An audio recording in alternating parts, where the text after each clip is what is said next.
আমি দেবাশিস। আজকে দেখাবো যে কীভাবে কলার চোকলা আমাদের কি কাজে লাগে। কলার চোকলা হলো গাছের জন্য এনপিকে পটাশে একটা বিশাল উৎস। তো আমি দুদিন ধরে এই কলার চোকলাগুলোকে ছোটো ছোটো টুকরো করে, যে কলা আমরা ঘরে খেয়ে থাকি বা খেয়েছিলাম, সেই কলাগুলোকে আমি 1.5 লিটার মতো জল, এই জলে ভিজিয়ে রেখেছিলাম। 5টা কলা ছিল। এই 5টা কলা চোকলাগুলোকে আমি সংগ্রহ করে ছোটো ছোটো টুকরো করে ভিজিয়ে রেখেছিলাম। তো 2 দিন হয়ে গেছে, এর বেশি আর ওয়েট করা যাবে না। কেন, যেহেতু বর্ষাকাল, এমনিতেও যেহেতু জৈব ব্যাপার, ফাঙ্গাস আসতেই পারে। সেই কারণে আমি আজকে এগুলোকে নির্যাসটা বার করে নিই, অর্থাৎ তার জলটাকে আমরা ব্যবহার করব। জলটা কী কাজে লাগে? এটা পটাশের উৎস, অর্থাৎ যে গাছে ফুল আসছে না বা ফুল এলেও ফুল ঝরে যাচ্ছে, ফুলের কুড়ি প্রস্ফুটিত হচ্ছে না, হলুদ হয়ে পড়ে যাচ্ছে, ফুল বড় হচ্ছে না, ফুলের সাইজ বড় হচ্ছে না, ফুলের কালার ঠিক হচ্ছে না, সেই সমস্ত কাজগুলো এই কলার চোকলা করবে। তো শুধু যে কলার চোকলা পটাশই দেবে তা না, এর সাথে সাথে ম্যাগনেসিয়াম, ক্যালসিয়াম, আয়রন, প্রচুর পরিমাণে আয়রনও থাকে। এই আয়রনও গাছের অনুখাদ্য হিসাবে গাছকে এরা প্রোভাইড করতে থাকে। তো যে সমস্ত গাছে ফুল হচ্ছে না বা ফুল আসছে বা ফুল হয়ে আছে, সেই সমস্ত গাছে আমি প্রয়োগ করব। এটা আমার একটা বেলি ফুল বা বেল ফুল গাছ। গাছটা আমি কালকে খুঁচিয়ে রেখেছিলাম। তো যখনই কোনো লিকুইড ফার্টিলাইজার হোক বা ড্রাই বা যেটা আমরা মিক্স খাবার বলি, যে কোনো ফার্টিলাইজারই হোক বা কম্পোস্ট সার হোক, যখনই গাছে প্রয়োগ করবেন তখন তার আগে অবশ্যই গোড়ার চারদিকে খুঁচিয়ে নেবেন, অর্থাৎ মাটিগুলোকে আলগা করে নিয়ে জল দেবেন। তো এটা একটা, যেহেতু ফুলের গাছ, ফুল হচ্ছে, এটাই এর সিজন। তো স্যাপটা আমি রেখেছি কেন?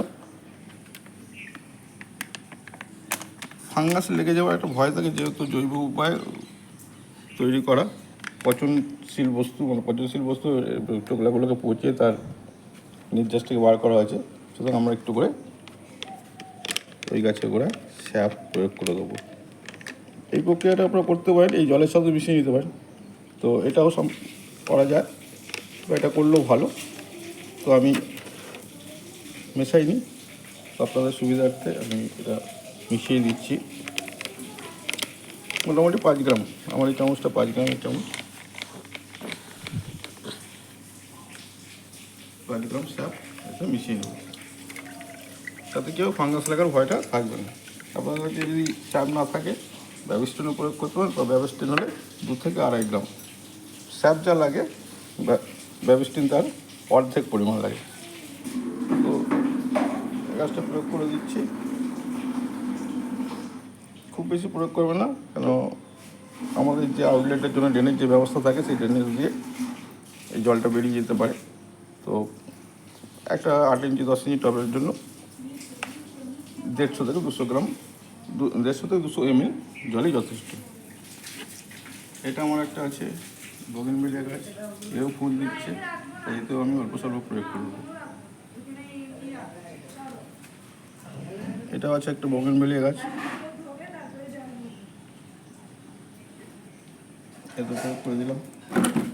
অ্যালামুন্ডা এটা সিজন চলছে, মানে অ্যালামুন্ডার এটাই সময়, কুড়ি এসছে বা কুড়ি আসছে, ফুলও হচ্ছে। তো কুড়ি আসছে যেহেতু, তো ফুলের সাইজ ঠিক রাখতে বা বেশি পরিমাণে ফুল আনতে আমি এটাকেও প্রয়োগ করে দিই। আমার কাছে আর 2টো জবা গাছ আছে, জবা গাছ দুটো কড়ি ঠিক প্রস্ফুটিত হচ্ছে না। তো কড়ি প্রস্ফুটিত হচ্ছে না বলে, বা কড়ি হলদে হয়ে যাচ্ছে বলে, এই সময় হয়তো প্রচুর পরিমাণে ফুল দেওয়ার কথা, কিন্তু ফুল সেইভাবে কুড়ি 2-1টা দেখা গেছে, কিন্তু সেই ফুল বেশি পরিমাণে আনতে আমি তো এই কলার চোকলার যে লিকুইড ফার্টিলাইজারটা ব্যবহার করব।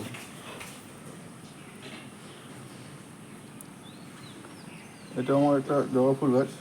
এতে প্রচুর পরিমাণে কুড়ি এসেছিলো, কিন্তু কুড়িগুলো ক্রমশ ফ্যাকাশে এবং হলুদ হয়ে যাচ্ছে। কুড়ির সাইজ বা ফুলের সাইজ ছোটো হচ্ছে। এতে কুড়িগুলো ফ্যাকাশ হয়ে যাচ্ছে এবং পাতাও বিবর্ণ হয়ে যাচ্ছে। পাতা বিবর্ণ হয়ে যাওয়ার জন্য আমি ম্যাগনেসিয়াম সালফেট অর্থাৎ এপসম সল্ট দিয়েছিলাম। এই পাতা হলুদ হয়ে গেছে, তো এপসম সল্ট দেওয়া হয়েছে। তো দিন 4 হয়েছে, দেখা যাক সপ্তাহখানেক 10 দিন পরে গাছটার কতটা রিকভার করে। তো আমি এখন ফুলের জন্য, এই যে ফুল কুকড়ে যাচ্ছে, ফুল শুকিয়ে যাচ্ছে, বৃন্তটা হলুদ হয়ে যাচ্ছে, এই ধরনের ফ্যাকাল্টি থেকে মানে এই ধরনের রোগের প্রতিরোধ করতে গেলে আমরা পটাশের প্রয়োজন আছে। সেই পটাশ এই গাছে প্রয়োগ করে দিই। এখানে আমার একটা বেলফুল গাছ, এটা কুড়িয়ে আসছে, তো এটাতেও আমি এই জলটা প্রয়োগ করে দেবো। পটাশ ফুল আনতে সাহায্য করবে, আর এতে আয়রন প্রচুর পরিমাণে থাকে গাছের বৃদ্ধি। অবশ্যই এটা গাছকে অনেকটাই সাহায্য করবে। তো বন্ধুরা, এইভাবে আপনাদের গাছে বেশি বেশি ফুল নিয়ে আসুন। কলার চোখলা কোনো মিসইউজ করবেন না, সংগ্রহ করে রাখুন। তাকে 1 দিন 2 দিন ভিজিয়ে সেই জলটাকে নিয়ে সামান্য পরিমাণে স্যাপ মিশিয়ে গাছে প্রয়োগ করুন। আমি 5টা কলাকে ভিজিয়ে রেখেছিলাম, 2 দিন ভিজিয়ে রেখেছিলাম। তাতে 5 গ্রাম সাপ মেশালাম, দেখুন স্যাপ ফাঙ্গিসাইড হিসাবে কাজ করে, যাতে ফাঙ্গাস না লাগে।